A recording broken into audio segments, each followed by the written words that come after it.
Hello, and welcome to the Equestrian Mums Club podcast. We're your hosts, Sophie Conway and Katie Allen-Clark, avid equestrians and recent first-time mums. Join us and a herd of other guests as we discuss the wild ride of parenthood and horse care together. Now it's time to take up the reins and walk on into our next episode. Hi everyone, and welcome to a new podcast. We have today got a very, very special guest with us and a friend.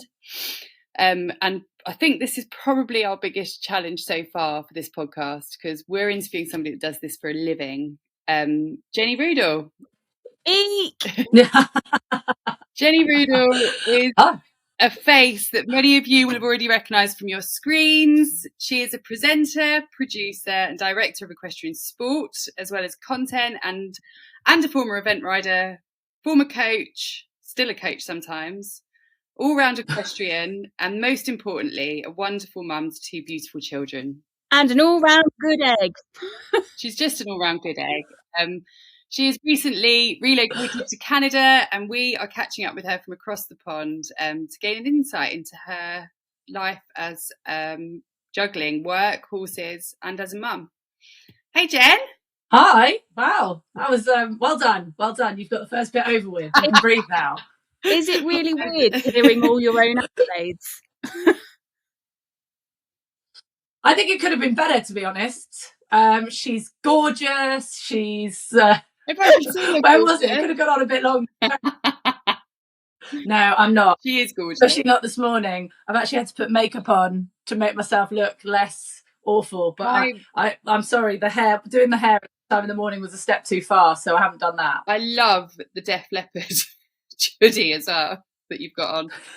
I hadn't even realised. Amazing. I hadn't even realised. Still rocking. Sorry. Yeah, this is the real me.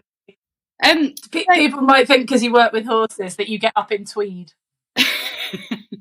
With your Fairfax on.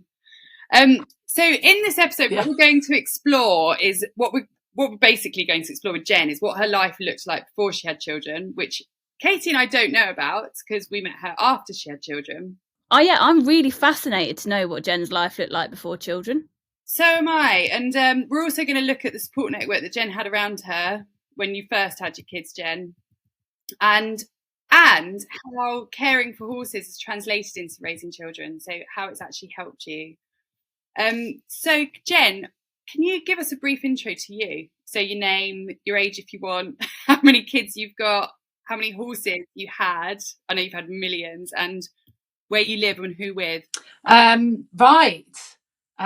So I'm Jenny Rudall, although I do have a married name as well. But I tend to hide behind that one occasionally. And I have two small humans, my tiny humans. I have James, who is 6, and Delilah, who is 4, going on 40. She's either going to burn the world down or rule it. I'm not sure which yet. And I actually, to be fair, I've ridden for lots of other people. My job before working in the media world was I basically got paid to ride horses no one wanted to. So I've had lots of horses come through and ride, but I actually have only ever owned one, which is Finn. And anyone who follows me on social media will know his... Is that true? You've only ever owned Finn? Yeah, this is my first horse. I had no idea. There you go. No, I just rode other people's. That was how I made my money, riding things that used to try and kill me and take them hunting and things like that. You evented others as well, though, didn't you? You competed on others as well. Yeah. So before working in this country, I trained in Ireland, but my background is not competing at any decent level. It is more producing and breaking in youngsters, and I used to sell horses at Gulls Bridge in Ireland for a yard, and so my background would be sitting on them and trying not to die, more than, and then kind of when they're about 6 you say goodbye to them, or even younger most of the time. And then when I came back to this country, I was more an instructor running a place like Wimbledon Village Stables. I was in Spain for a bit, and then I decided I wanted to do more eventing. So decided to become a school teacher because I thought then I could event in the summer and have the holidays. Realised I don't like children, which is probably not ideal for this podcast. And then very long roundabout story. I ended up teaching the lady who bought Horse and Country to ride. And Heather, when I went freelance, asked me to come in, and I picked up an iPad and started filming myself. Basically, I think I was like the early form of vlogging and influencer. But yeah, and then I was still teaching on the side, and still, it was only until I moved here that I stopped teaching completely, really. And in Surrey, probably, I was still teaching. And then, yeah, just lots of people, when I went freelance, contacted me. So I was riding and eventing. And then I had 4-year-olds and 5-year-olds. But yeah, and then I stopped riding for other people and was very sad and had no horses to ride. And that's when Finn came into my life. Jen, with Finn, when did you get him? How old were you? I got him from lovely Kate Tarrant, who swore she would never have children. You need to get her on this podcast. Kate said to me she's never, ever, ever going to have children. She's now got 2 boys, Jack and Otis. But yeah, so I got him about 4 or 5 months before I got married, so 2015, end of 2014. So the story behind him is it's a very long story and I won't slag anyone off, but some not very nice person went to my owners behind my back and said she could do a better job and took lots of horses off me. She didn't do a better job. One is now broken and she didn't get one even round an event, but we'll go into that another time, another podcast. And then I was very sad and Kate Tarrant picked me up, and she had Finn, who she was competing, but she didn't really get on with him because he's a bit of a rogue going into show jumps. And so she didn't know if he'd make it an eventer because his show jumping and dressage wasn't quite good enough. And I just was like, and she was like, well, I need to see if someone else can ride him. Do you want to have a go on him? So I was hacking him out for her, just getting him fit again, because she thought she might sell him to a hunting home or something. She thought he might be a boy's horse. And then she said, oh, do you want to come down the arena and have a jump? And I was like, yes, haven't jumped in ages. Let's go. My husband-to-be, Gregor, who you guys know, came down with me. And within about 5 minutes, me and Finn were jumping meter 20s, having a great time. And so I looked at Gregor and he went, how much? And Kate went, if you can pay it all in one, I'll give him to you for $5,000. And we spent our wedding fund on him. No. We'd been saving up for our wedding and we spent all on him. Yeah. Gregor is such a legend, isn't he? Your lovely husband.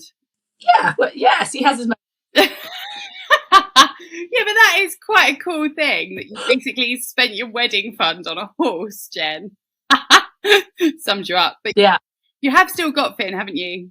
He now belongs to a lovely girl called Murphy Cook. There might people be listening who know her dad and her. They teach down in Sussex, and she basically, because he's so quirky and has lots of different things. He wasn't a novice ride, but he was retired kind of from circles. He was still able to jump stuff in straight lines.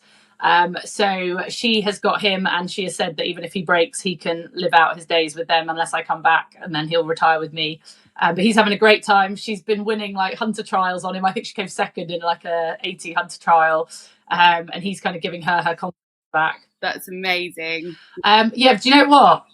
When I left to come to Canada, I left my best mates, everyone, and I didn't cry once. I didn't cry over anything, but I sobbed for a week when I had to leave Finn at Murphy's house. I still sob now thinking about him. Like literally nothing else made me cry apart from leaving that horse. Amazing. Right, Jen, do you know what? This brings me quite nicely on now that we know we've got a bit of background about your horsey life, which is pretty in depth, I would say. I'd say that you almost lived and breathed horses your entire life. So when you got pregnant with James, how did you feel about how it was going to change your horse life? Oh, that's quite an in-depth question, Sophie. Bloody hell. Bit deep, bit soon, isn't it? It's actually quite a tough one without getting too deep, because I actually got pregnant a few times before I had James. So my reality kind of changed, and then it didn't change, and then it did change, and then it didn't change. And I actually wrote a blog about it, an old school actual written blog, which went on, I think, Horse and Country's website, and actually went viral, about how important Finn was during that time. Because when you first get pregnant, you're like, do I need to sell my horse? Do I not need to sell my horse? I feel really sick. I can't ride. Like, how you can't, all these questions go through your head, and most of them don't revolve around how you're going to be as a mother. It revolves around how your life's going to work around your horse. And because quite a few pregnancies for me before James came along didn't work out, and Finn was my support network during that time, like all I wanted to do, even though I was very ill for some of it, was be with him. And he was the only thing in my life that made the crap time feel better. I think when I was pregnant with James, I was a bit more like, whatever happens, my life will revolve around Finn as well. And this baby will be brought up around Finn because he's the one thing that gets me through any shit. So I think when I was pregnant with James and things were ticking along, I rode for quite a long time. I kind of got to that point where, like, whatever happens, I will make this work around this horse. Whereas when I first got pregnant, I think I was like, oh, this baby needs to be more important than my horse. And then you really quickly learn that actually when shit hits the fan, you need your horse, if that makes any kind of sense without blubbering. Not very good at talking about that kind of stuff. I am crying. Obviously.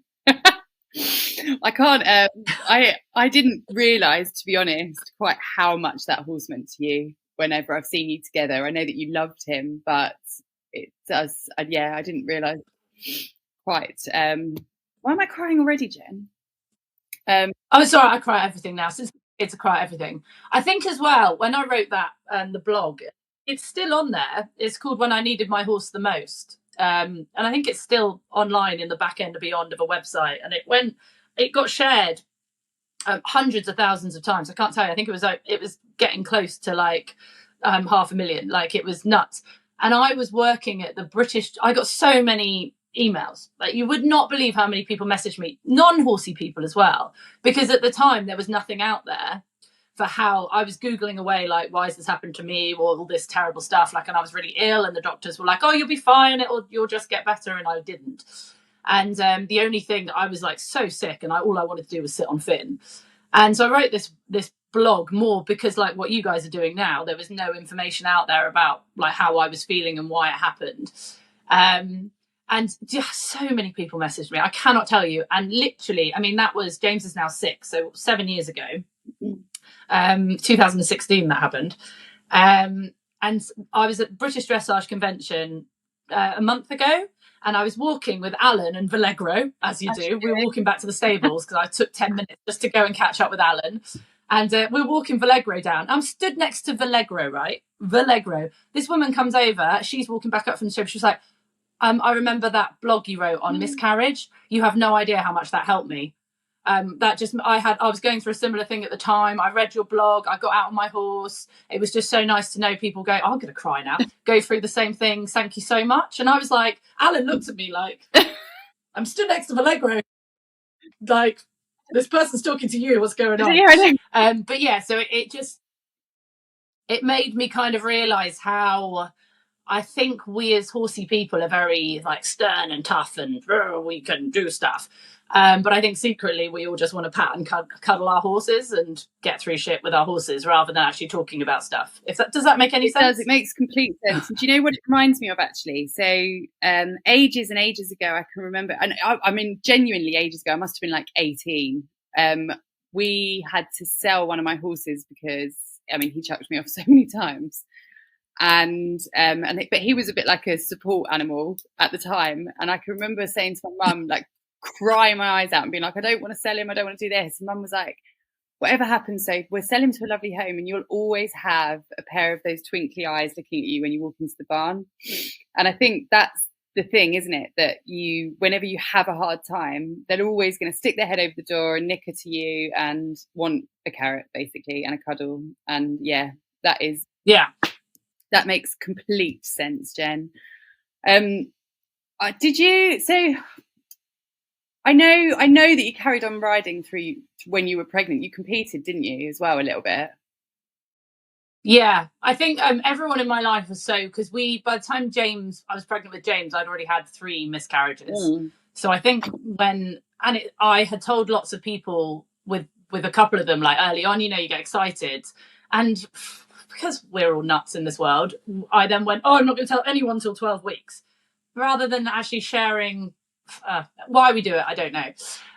So especially because I still wanted to keep competing, because I was like, I'm going to do this whatever now.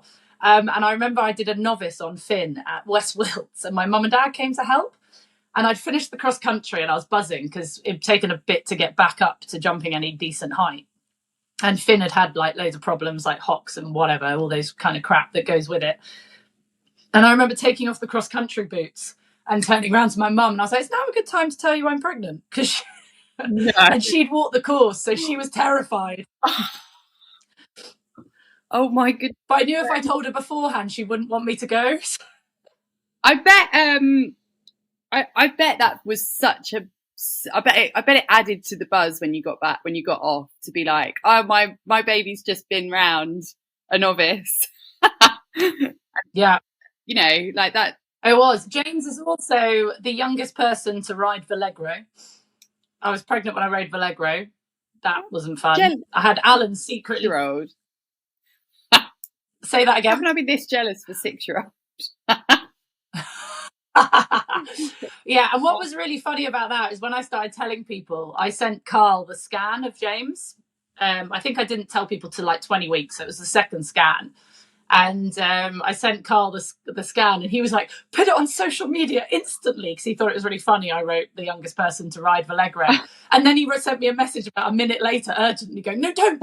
I've just seen how much shit Laura Tomlinson's had for riding pregnant. Don't put it on social media. I was like, Carl, don't worry, I don't put it on social media. That's the thing, isn't it? People do get, I mean, I did a couple of like 80s when I was pregnant with Olive. But people, I don't think that it should ever be a judgment on anybody, whatever you want to do. If people want to give up riding the second they find out, that is up to them. You know, it shouldn't. And I think social media now has this awful thing where people do tell each other where they're wrong. Like, you know? Yeah. I know. I think as well, I think with both pregnancies with James and Delilah, was so unwell. And I have ridden with a broken leg. And literally, well, you know what horsey people are like. We'll ride through anything. Yeah. I couldn't ride for my first, with Delilah, I was throwing up for 17 weeks. I was like literally mucking Finn out. Finn was on DIY because we couldn't afford anything else. And I'm literally mucking out, throwing up into a stable. But you can't tell people while you're throwing up. So everyone just thinks you're hungover. The whole time. I would get away with that. Which... Yeah, I would get that. Most people, for me, it was pretty normal behaviour. So yeah, it was. And my boobs hurt so badly. They need to invent a bra that you can ride in while pregnant. Honestly, they were so sore. Katie's hands up. Jen, just quickly, so on this next one, I'm really interested to know this. Did you lose your bottle after you had either of them? I don't know how much bottle I had in the first place, to be honest. Well, I know you had a lot of bottle. Basically, you just told us you went round a novice on Finn, and that is something that I don't have the bottle for. So I know you had a lot of bottle, but did you lose it? I don't think I lost my bottle. I don't think my bottle changed. I think my reality changed. So if someone says, oh, do you want to ride that one or that one now? Because I still do, like I've done a bit for Pammy and ridden a couple of her horses and stuff. If I see one's nuts, it's not the fact that I don't think I can handle that. It's more the fact that I think if that throws me off and I break my leg and I can't drive my kids, my work, do all of that, I can't just lie on the sofa for 6 months while I get better anymore. You can't. Well, I can always work from home in some capacity from all the different people I worked with. I could always find work. But you've got to drive your kids to school. You've got to do the horse because he's on DIY. I can't afford for someone else to do my horse. So I think your reality and your life's expectations change, not necessarily my bottle. But then that kind of preys on your mind that you don't want to fall off. So then probably the nerves come in because you're nervous not to fall off. So yeah, I think so. Yeah, probably actually a similar thing to me in that it's constantly on your mind that if you fall off, who's going to look after your baby? Or who's even going to pick them up from bloody childcare? Yeah, especially when I was breastfeeding, I found that I was much more nervous when I was breastfeeding. And then when now that she's old enough to not need it, even though she does have it,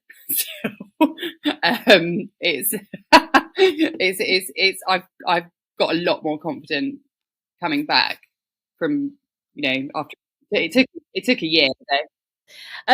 I basically, as soon as I'd had Rafe and I got back on board, I actually felt I had more concentrated confidence, because I was like, I've only got this short amount of time, so I just need to be living my best life whilst I'm riding. Have you heard that happen to anyone else that you've been teaching ever? Oh, that's a good question. Concentrated confidence. I think probably Janelle Price. Look at her. She came back after having a baby, like a few months later, won badminton for the first time. I don't know. And then Piggy March, not long after having Max, came back and then had amazing seasons, was only thwarted by COVID for a bit, and then came back and like was nailed badminton.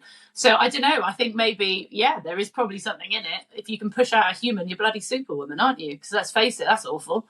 So yeah, maybe that's, maybe I'm set to be world number 2 or whatever. Yeah, that's what it is, Katie. Yeah. Well, David Dole's kind of schooling your horse. He's a legend. So the sky's the limit. There's no excuse now. I don't know. The talent isn't here.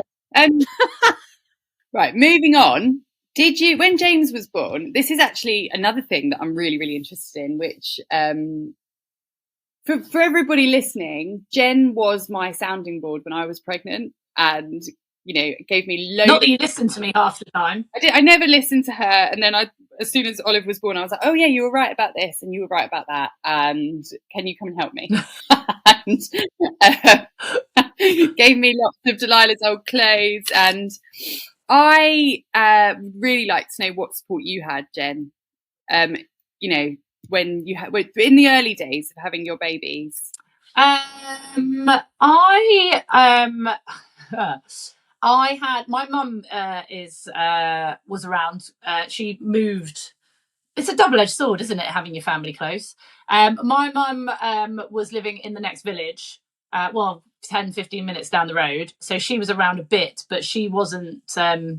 I was a bit protective of James. I didn't really let him out of my sight. I don't think he stayed overnight or was away from me until he went to nursery quite young. And my mum had him 1 day a week when he was like 10 months old. But he certainly didn't stay overnight with anyone until I was pregnant with Delilah. So he would have been like 16 months. So I was a bit like, no one's allowed to hold my child. I was a bit overprotective. But my mum and dad, when I went and had babies, my mum did go, because I was on DIY, did go and do the horses. But I have a picture of me mucking out with James. I think James is like a week old and it's boiling hot and I'm just holding him by the muck heap. And he's just like sweating and I'm sweating.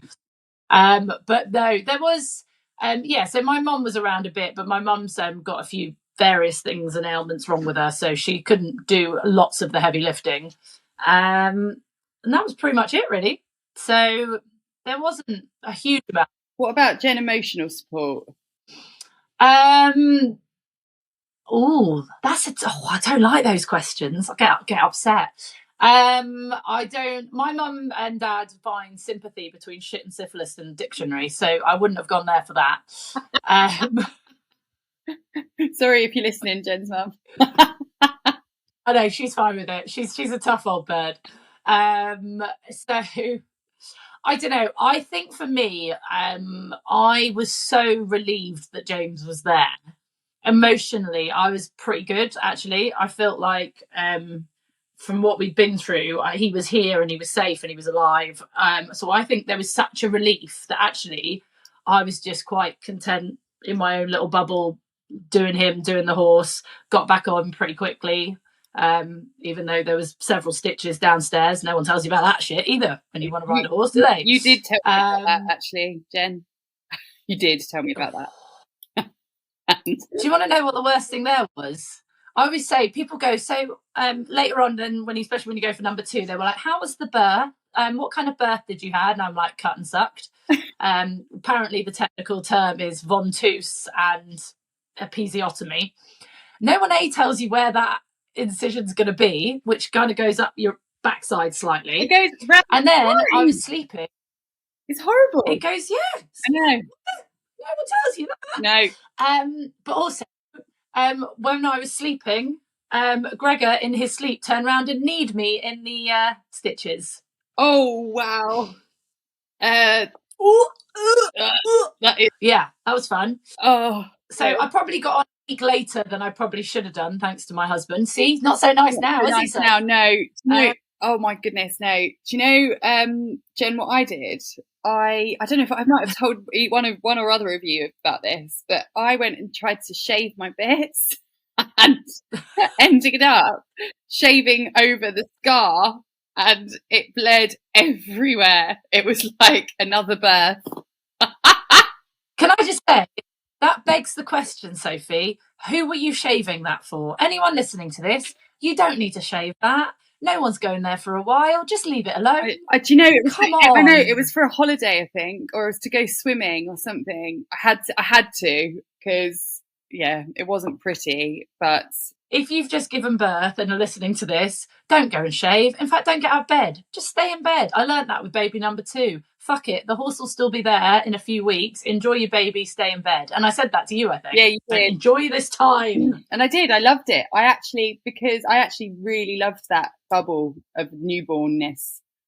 If I had another one, I'd actually be looking forward to the newborn bit. Not so looking forward to when they're both older. No. Katie, can you take over for a second? Because I know there's some questions that you wanted to ask Jen. Yes, of course. But guys, I did not enjoy newborn life at all. No, at all. It was horrific. It's like it was like, I don't know, someone had shaken all my worldly possessions in completely different corners of the globe, and my brain was part of that. It was horrible. So I envy you all. But no, Katie, you found out late. It's all different it's all circumstantial. That's a lot of what it is.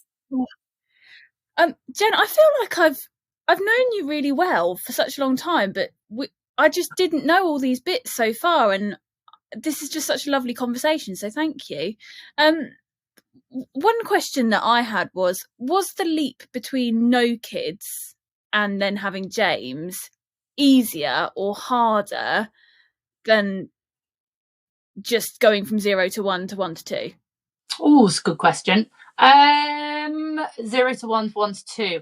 1 to 2 was easy. Although, what the hell was I thinking? I had Delilah when James was 19 months old. Because in my head, when they've been so small, 19 months old, they feel like they're, one step away from being 20. And I look back now and I'm like, what was I doing? That is short. Oh my God, it's nothing. Absolutely nothing. There's points in time where, so when Delilah turns 5 in February, how the hell did that happen? I'll have a 5 and a 6-year-old. That just sounds wrong, doesn't it? Yeah. 5 and a 6-year-old. What was it? Is it more difficult to go from 0 to 1 kids or 1 to 2 kids? 0 to 1, definitely. Really? Definitely, yeah. Definitely. I think I've had kids later, so I've seen a lot of my friends do it, so I knew what to prepare for.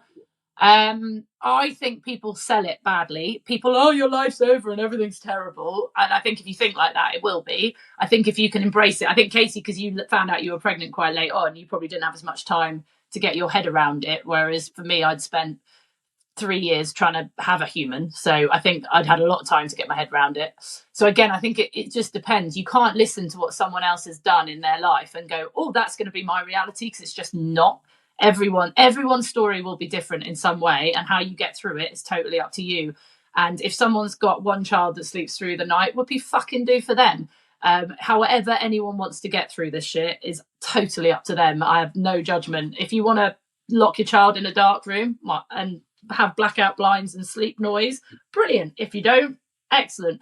So I think that was the thing with one, was finding out how you want to be a parent. Like, I followed Gina Ford. There'll be gasps of breath. Gina Ford is awful.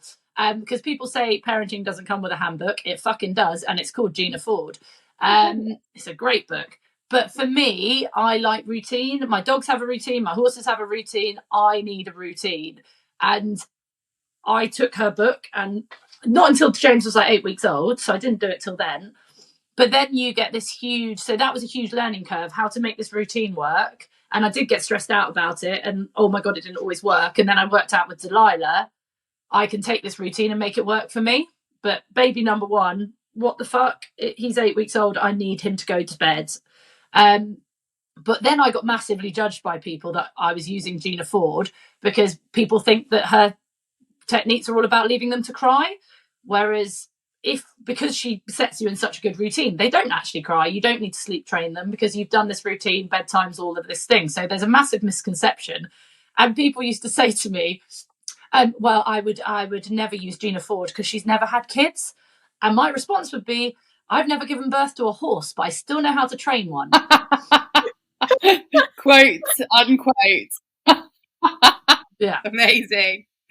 I didn't have I never had a routine, Jen. I'm not the sort of person that I found it really difficult to get into a routine. I think it was breastfeeding and everything, but I looked at people like you and thought, I wish I could get into that routine and it would make my life so much easier. But then I think the routine would have stressed you out. Yeah, so I just couldn't be breastfed the whole time. The thought of every time they open their mouth and whine at me, and me having to get my tit out, and I wasn't very good at getting my boobs out. My boobs.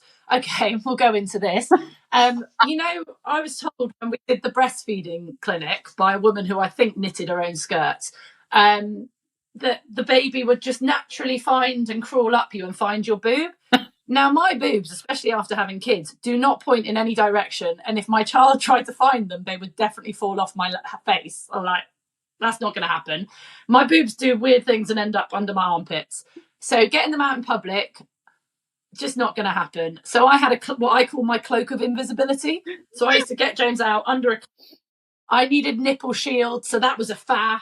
Nipple shields, greatest invention on earth.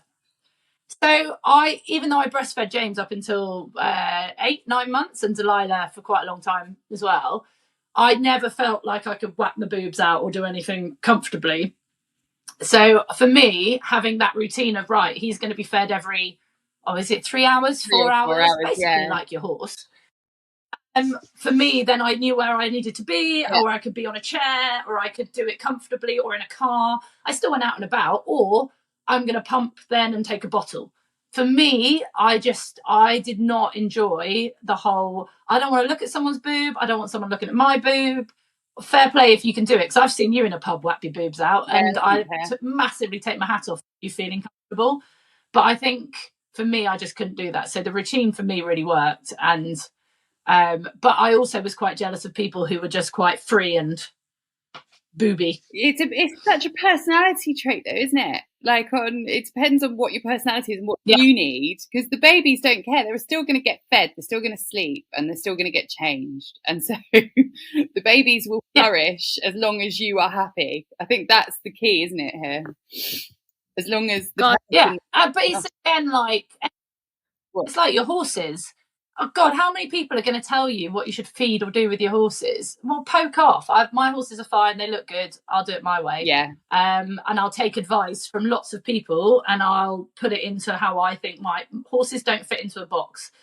People don't fit into a box. So for me, I was like, it was really hard. I got some real shit off people. I had one woman say to me, she was a friend actually. She said to me, I'd never do Gina Ford. It's all about crying. And even though I explained that it wasn't, she was like, I genuinely think that because my parents left me to cry when I was a baby, that's why I've got depression now. I'm like, fuck. Wow.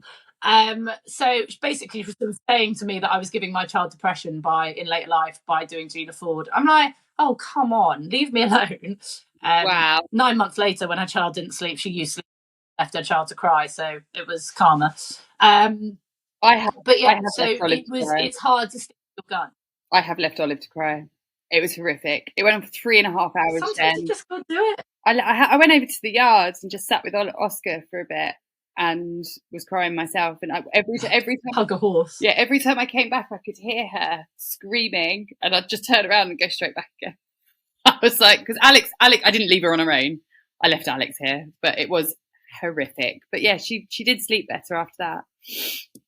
Exactly. Katie, back to you. I'm literally dead, guys. The weird nipples under the armpits thing is literally killing me. And ladies knitting her own skirt. I have a question about Gregor, actually, Jen, in all of this. So obviously horses, dogs, child into a routine. Did the husband help or hinder the routine? I need to know. Fuck, honestly, never leave a man to pack a nappy bag.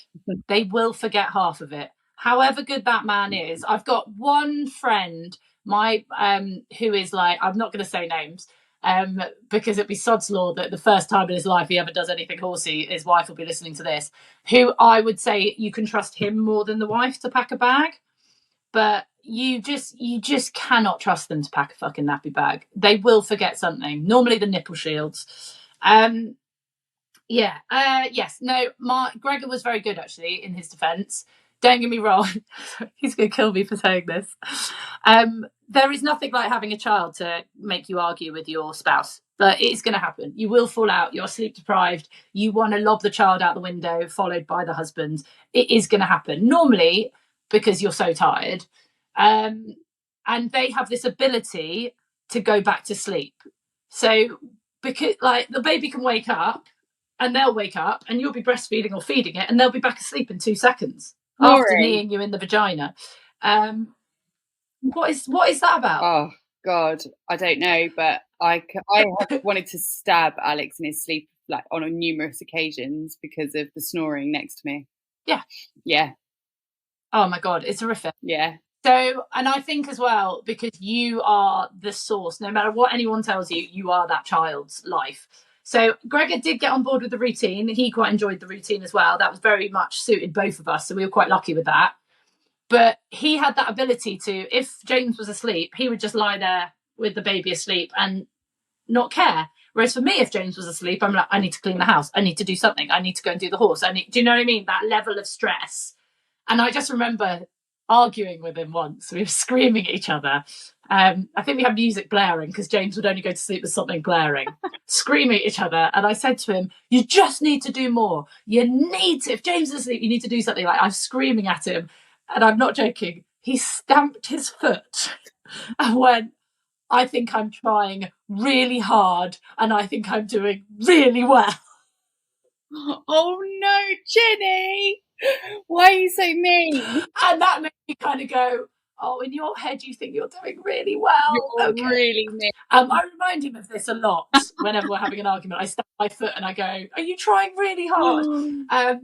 Worst person to say that to as well. I know. I'm just like... That will never get forgotten, ever. No, never. It'll be brought up a lot. But also, he then counteracts it with... we were in hospital a little while, and then Gregor was... When we went to take James out of the hospital... Oh, I can't believe I'm telling you this. He was like, right, because he'd done all the nappy changes until that point, because I'd been quite ill. So he was like, I'm going to go and get the car seat, because you're not allowed to take them out of hospital until you've got a car seat, are you? I think. Yeah.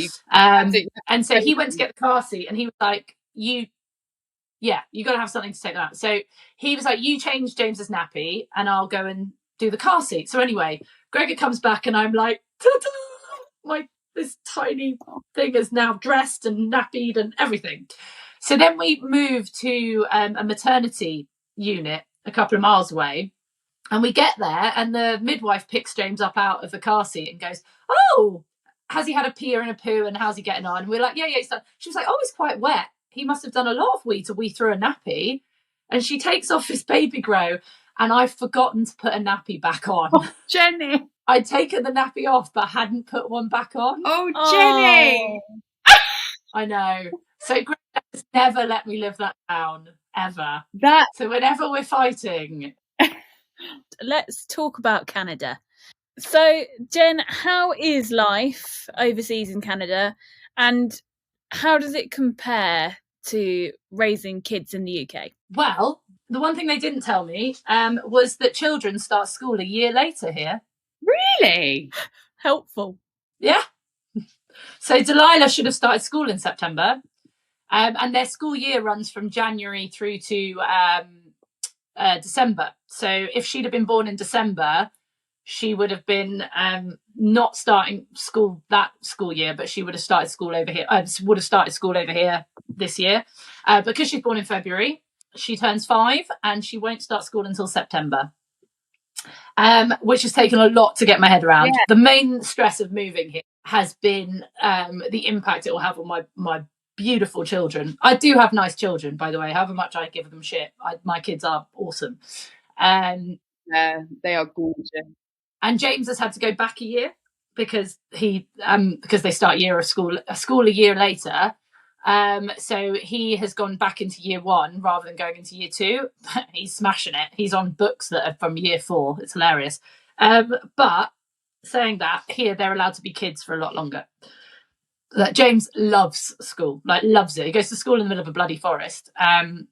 Delilah's preschool, she's in a couple of days a week. They spend most of the time down on the beach. They spend all of their afternoons in the summer catching snakes in a field. But it's so set up for kids better here. You can't move for a splash park. You want to just go and throw them into there's play parks with water play everywhere. It's just, they live a very much more outdoorsy. Hard finding horses. But yeah, it is. I'm missing the horses. I haven't ridden since I've been here because they're over in Langley, which is a bit away, where I did a thing with Carl Hester while he was over here.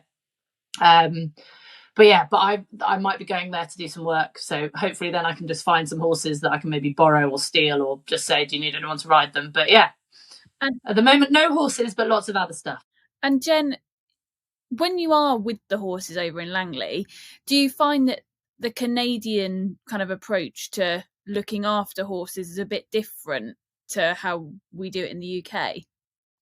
So I've been working loads in the US and over here, and I've been covering a lot of shows for hunters. Now in the UK we have working hunters and hunter classes and showing classes. There is nothing like hunters as there is over here. I'm not gonna lie, I find it a little bit boring, but it's this whole world, like the stabling. They literally rent 2 stables just to set up their stuff, and they put pictures of themselves up when they're at a show, and flowers, and decorate it, and put banners up. And it's okay, they literally move in for a week and decorate their area and stuff. It's absolutely nuts. And they have braiders. The hunters have braiders, right, who start work at 10 o'clock at night and finish in the morning, and they plait their horses for them through the night. What? I was you're lucky if I plait something on the way to the bloody show. I know, right? I want to make a whole series on how the hunting world works, because it's completely, they always just think it's totally normal. We met some friends in Langley whose daughter competes in the hunters, and the dad was I pay, during the show season, I pay $300 a week to the person who braids my daughter's horse. Wow. I think I need a career change. I know, right? I hate plaiting. Yeah, I'm not sure you'd get a career as a platter. I don't think I would, and I hate and I hate grooming. But yeah, that's the main difference. The show jumping and everything's is the same, but the world of hunters is just a whole different world. It's a complete lifestyle game changer. The same people go to the big names, are all at the big shows that I've met a lot of them. Some of them show jump as well. But yeah, it's nuts. It's absolutely nuts. And I think the difference over here is there's not so much, when it gets cold, the turnout and looking after them in winter and things like that. But what is funny, where we live in Squamish, there's horses up the road, and to get to a vet they have to drive 2 hours. Ooh, that's not ideal.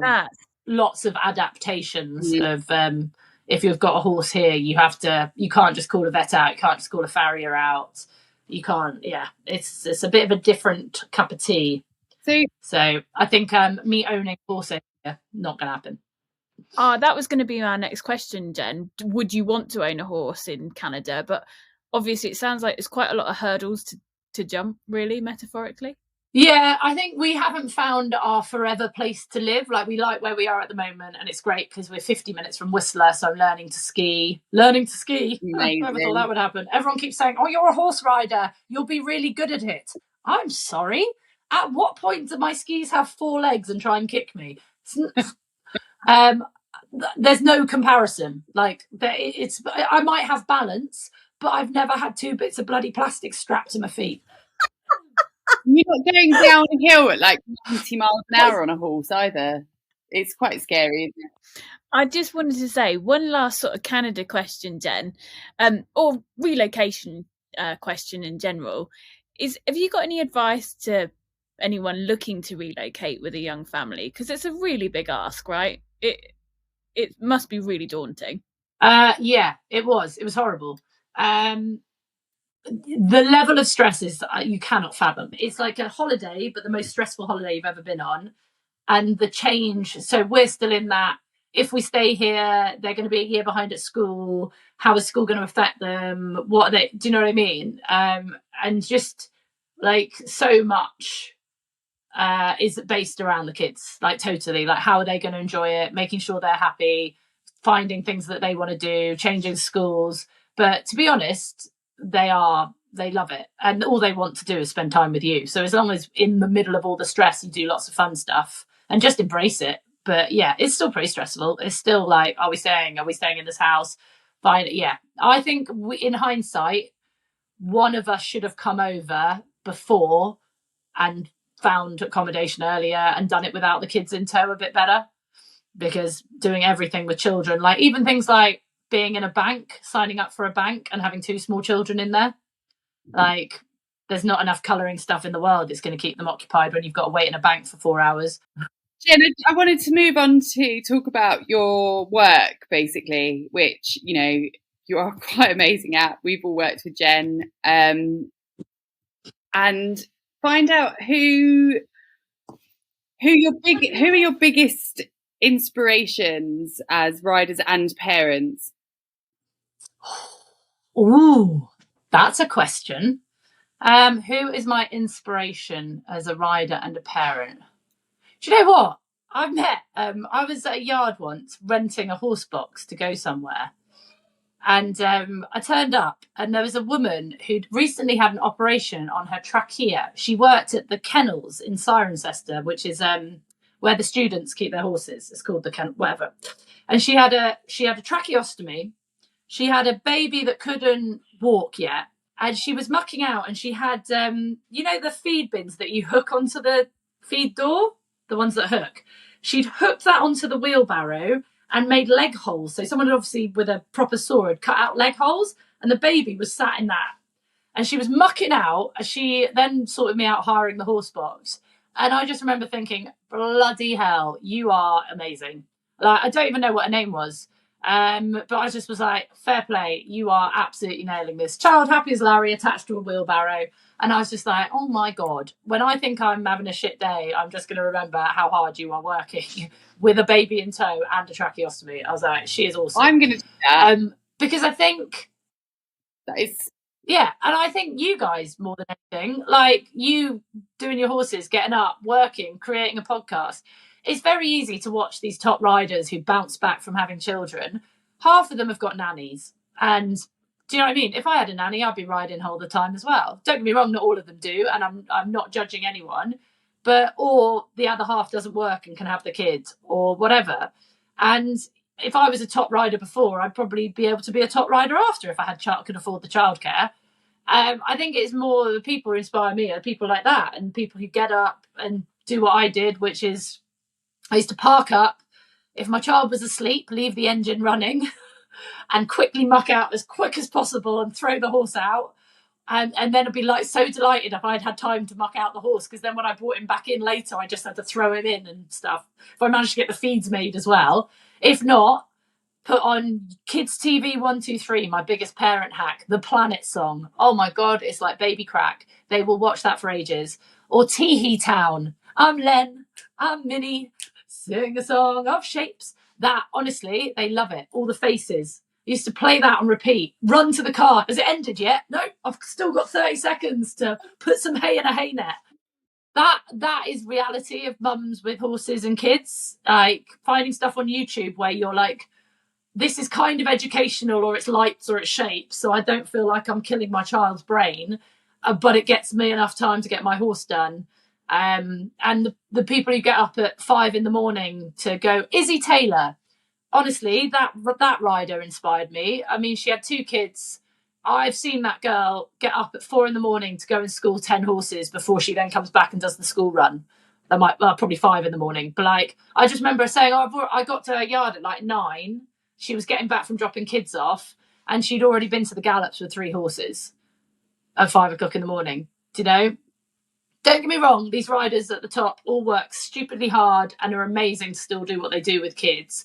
But I think it's just the everyday slog and getting through it and enjoying it and having kids and getting out there. And I think for me, one of the biggest things is the federations and the BE and BD need to understand that the average person who wants to compete can't find time, money. There needs to be, I don't know, something, training. They're like, oh yeah, we're going to set up a series where you can train and earn points and do all of this. I'm like, I'm lucky if I got to one competition every 6 months. Yeah. Where's the support for the mums who want to get back into riding and haven't got childcare? Where's the, if you've just had a kid, subscription? Do you know what I mean? Because you can only compete once a month, but you still want to do BD. That's part of why we've launched this, Jen. That's why that's what we're hoping to help with. It's what we're hoping to campaign a bit for, because everything you have just said is what we are all struggling with, basically. Yeah. Well, it was like, oh, we're going to launch, like, you can come for a full day's training. No, we can't. I'm sorry, who's going to have my kids for a full day training? Exactly. No, we can't. Thank you. We can't afford it because I'm paying over £1,000 a month for childcare, and and the childcare is so I can work. It's not so I can ride. You know? So yeah, that is Why they're not so say a big equestrian centre like Addington or the Unicorn Centre. Would it be that much money to throw some kid shit in the corner of the cafe so the kids could be entertained and one could ride and look after kids and one could ride? Do you know what I mean? Is there a spare stable where we could put a few soft play stuff in, or like, do you know what I mean? Yeah. How many stables have somewhere you can breastfeed? How many big equestrian centres have a breastfeeding room or a family changing room? They just don't. Which is strange, considering that I'd say probably around 90% of your average rider in the UK is a woman. So the chances are, and a huge percentage of British eventing riders never complete. I mean, I think it's like 80-something% or 73% never compete above 100. Yeah. So the federations have the grassroots riders who are going to have kids, and how many women then go, I want to get back into it, but I can't. Where's the clinic that British eventing run for women who just getting back into it? Exactly. It's like we'll lay on some not even lay on some childcare, but we'll cater for the grandparents who are coming to look after the kids while you ride. We'll make them a cup of tea. Yeah. We've kind of already talked about advice for relocating parents, but I want to know, do you think there's any similarities between your presenting work and parenting that you found along the way? No, I would say, this is going to sound really deep. When I am a TV presenter or producer, that is Jenny Rudall. That is a facade that comes down.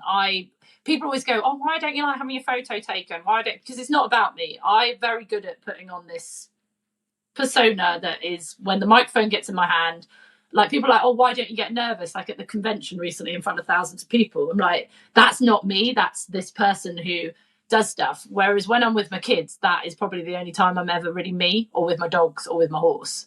So I think there isn't any similarities because they're two completely different people. Yeah. Props to you for like telling us that, because that, you know, that's not something you necessarily want to share with the whole world, but I'm in awe of you a little bit for that. Well, I've got a question for you guys. How has the response been to your, and fair play to you guys, because I know you're both in the thick of it with small people. So how has the response been to your Equestrian Mums Club, and who have you got lined up next? Katie? I think it's fair to say we've been pretty astounded actually with how well it has gone down so far. We've got a real sort of core following now of people that are listening to us, which is pretty amazing and also scary because we just chat crap most of the time. But people are giving us really good questions and topics to go after, and so we're just enjoying it along the way. I think by the time this goes out, we'll have announced some really, really big riders. So I don't want to give too much away, but people can expect to see some dressage riders and some eventers. That's all I'm going to say. Excellent. So that was it, guys. That was our chat with Jenny Rudall, and I hope it's given you a different perspective into horse life, mum life, and relocation as well, from someone you're probably used to seeing elsewhere. Thank you so much, Jen, for your time. We really, really appreciate it. We love you, Jen. Oh, you're welcome. Thank you for having me. And good luck with it, guys. I'm really impressed, and I'm looking forward to listening to more episodes. Thank you so much for having me on. Amazing. All right. Thanks, Jen. Thanks for listening to another episode from the Equestrian Mums Club. It's been great to have you along for the ride. We've been your hosts, Katie Allen Clark and Sophie Conway. Make sure to hit the follow button to hear more from us as we dig deeper into the world of ponies and parenthood. And until next time, stay smiling, safe, and stay sane.